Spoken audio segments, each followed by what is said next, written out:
Hello दोस्तों, कैसे हैं आप सब लोग। आशा करती हूँ आप सब बहुत अच्छे होंगे, कुशल मंगल से होंगे। तो चलिए, आज हम अपना रूटीन शुरू कर चुके हैं और साथ में कुछ बातें भी करते हैं। तो आज मैं आपसे बातें करना चाहती हूँ प्यार के बारे में। तो प्यार क्या है ये तो सबको पता है, लेकिन आज उस प्यार मोहब्बत की बातें नहीं करेंगे, हम बातें कुछ और करने वाले हैं। आज मैं आपसे बात करूंगी, यदि आपको प्यार करना ही है ना, अपने आप से प्यार करना सीखिए। तो आज एक छोटी सी कहानी मैं आपको सुनाती हूँ। उस कहानी के ज़रिए मैं आपको एक छोटी सी बात जो आपको सच में बहुत अच्छी लगेगी उसके बारे में चलिए बताती हूँ। एक छोटे से गाँव में एक आदमी रहता था। उसके घर के पास में एक पहाड़ था जहाँ वो रोज़ सुबह जाया करता था। वहाँ पर थोड़ी देर उस पहाड़ पर बैठता फिर वापस आ जाता। तो रोज़ की तरह वह सुबह सुबह जा ही रहा था कि पीछे से उसका छोटा बेटा आया और उसका हाथ पकड़ लिया। उसने कहा, मैं भी आज आपके साथ चलूँगा। उसने पहले उसको समझाया, मना किया, लेकिन वो नहीं माना। उसको जिद थी कि नहीं, मैं आपके साथ चलूँगा।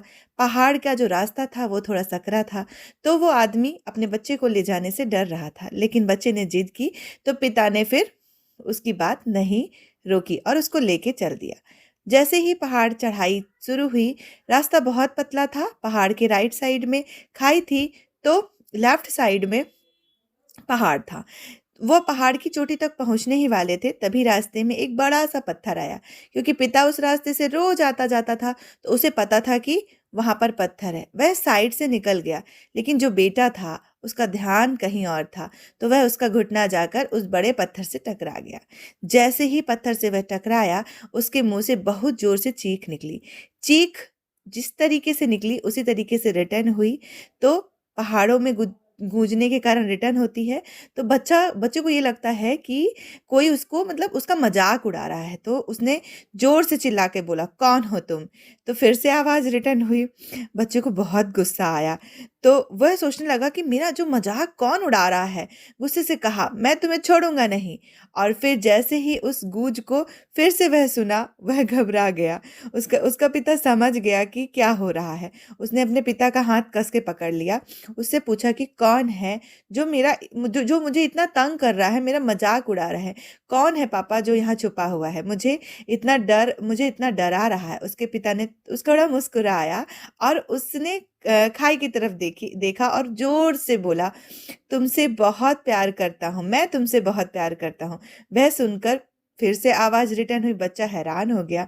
उसे समझ नहीं आ रहा था कि क्या हो रहा है, क्योंकि वही इंसान जो उसका मजाक उड़ा रहा था, उसे तंग कर रहा था, वह उसके पिता को बोल रहा है, मैं तुमसे बहुत प्यार करता हूँ। तो उसके पिता ने अपने बेटे को देखा और समझाया कि उसके मन में क्या चल रहा है।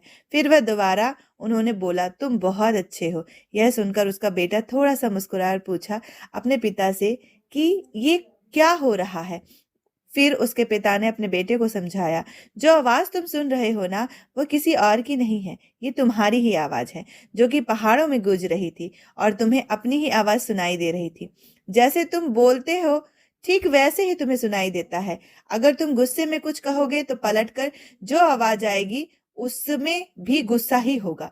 अगर तुम कुछ अच्छा कहोगे तो वो आवाज भी अच्छी आएगी। बिल्कुल इसी तरीके से हमारी जिंदगी में भी होता है। जैसे तुम अपने मन में इस जिंदगी के बारे में सोचते हो, जिंदगी तुम्हारे लिए बिल्कुल वैसी ही हो जाती है। अगर तुम मन ही मन अपने आप से ये बोलते रहोगे कि मेरी जिंदगी तो बहुत बुरी है, तो तुम्हारी जिंदगी सच में बुरी हो जाएगी। अगर तुम अपनी जिंदगी से प्यार करोगे तो तुम्हारी जिंदगी तुमसे प्यार करेगी। तो समझ गए आप लोग, आज मैं आपको ये स्टोरी क्यों सुनाना चाह रही थी। इस स्टोरी के जरिए मैं आपको बहुत ही कम शब्दों में बता दी है। तो चलिए स्टार्ट करते हैं। और ये सब्जी मेरी ऑलमोस्ट बन गई है। तो ये मैंने बनाई है चने की दाल डाल के। लौकी की सब्जी बहुत बढ़िया बनती है, आप इसको चावल के साथ खाइए, बहुत यम्मी लगती है।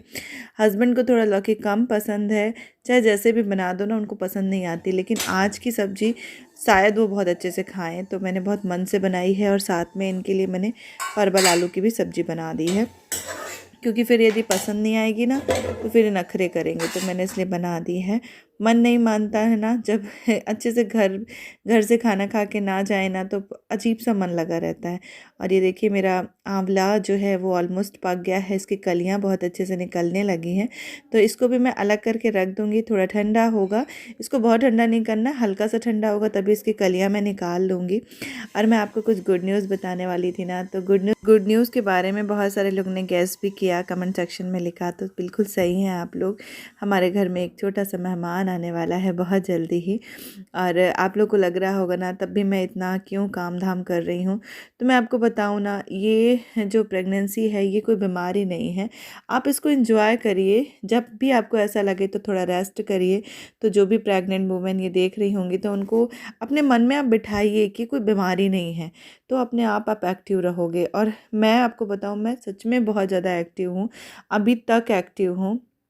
और बस ये आ गए हैं तो मैं इनको खाना दे देती हूँ, और साथ में मैं भी इनके साथ बैठ के खा लूँगी, क्योंकि साथ में खाती हूँ ना तो बहुत अच्छे से खाना खिल जाता है। और फिर उसके बाद मैं अपने बचे हुए काम करूँगी, क्योंकि सुबह इनको 9 बजे जाना रहता है, मतलब 9 बजे खाना खाते हैं, 9:30 तक घर से निकलते हैं। तो मुझे ना 9 बजे तक सब कुछ कंप्लीट करना था, तो मैंने अभी क्लीनिंग का काम छोड़ दिया था। पहले मैंने किचन साफ़ करके खाना बनाया है, और किचन अभी थोड़ा-सा मुझे नीचे और साफ़ करना है, वो मैं आगे यहाँ पे देखिए मैं करने लगी हूँ। तब तक मैंने आंवले को भी धूप में रख दिया था।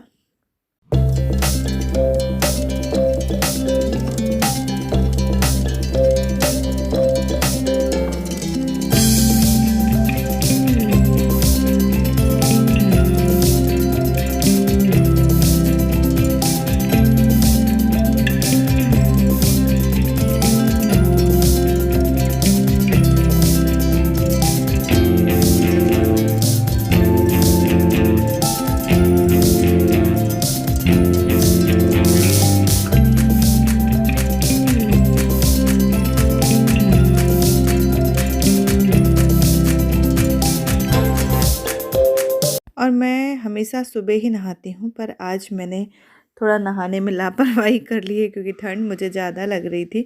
सुबह-सुबह तो मैं अभी नहीं नहाई हूँ, तो आज मैं अच्छे से क्लीनिंग करूँगी और उसके बाद फिर मैं नहाने जाऊँगी। तो बस मैं नहाने जाऊँगी और उसके बाद मुझे अचार बनाना है, उसकी पूरी प्रिपरेशन करनी है। तो वो भी मैं आपके साथ शेयर कर देती हूँ कि अचार मैंने कैसे बनाया। आंवले का अचार बहुत ही सिंपल होता है, कुछ भी उसमें नहीं करना होता। बहुत ही सिंपल तरीके से बनाया है मैंने। तो ये देखिए मैं यहाँ पर निकाल लिया है मैंने थोड़ा सा धनिया, जीरा, मेथी और मिर्च। तो इन सबको मैं थोड़ा सा गरम करूँगी, देन पीसूँगी। और राई को गरम नहीं करना होता, इसको ऐसे ही पीसना है। तो गरम करने वाला आइटम मैं गरम कर लेती हूँ, तब तक मैं राई को भी पीस लेती हूँ। तो सारे मसाले तैयार कर लेने हैं, देन मिक्स करना है। कुछ भी अलग से इसमें जादू नहीं करना है। तो बस इस तरीके से आंवले का अचार बहुत टेस्टी सा बन के तैयार होता है, और बहुत अच्छा होता है। मतलब आम का अचार जो है कहते हैं नुकसान भी करता है, पर ये नहीं करता। और ये मैंने ले लिया है सौंफ, तो इसको मैं बस थोड़ा गरम करूँगी। इसमें मैंने नमक ले लिया है, ये राई पीस ली है, यहाँ पे मैंने जो धनिया उसका सारा कुछ दिखाया वो है, और ये है हल्दी, और यहाँ पे मैंने कराय ले लिया है, और सौंफ ले ली, और थोड़ी सी पीसी मिर्ची ले ली है। ये सारे मसाले हैं, जो सारे मसाले इस अचार में जाएंगे। और ये है आंवला। तो सबसे पहले तो मैं नमक डाल देती हूँ। तो इसमें मैंने नमक डाल दिया, ये वाला मसाला डाल दिया, सारा कुछ जाएगा तो मैं सारा एक साथ ही डाल देती हूँ। ये हो गया। और इसमें ऑयल आपको उतना ही डालना है जितने में ये अच्छे से मिल जाए, और इसको आप डिब्बे में भर के रख दीजिए। 3 से 4 दिन के बाद आपको देखना है, यदि ऑयल सही लगे तो मत डालिए, कम लगे तो डाल दीजिए। तो इस तरीके से अचार बन के तैयार हो जाएगा।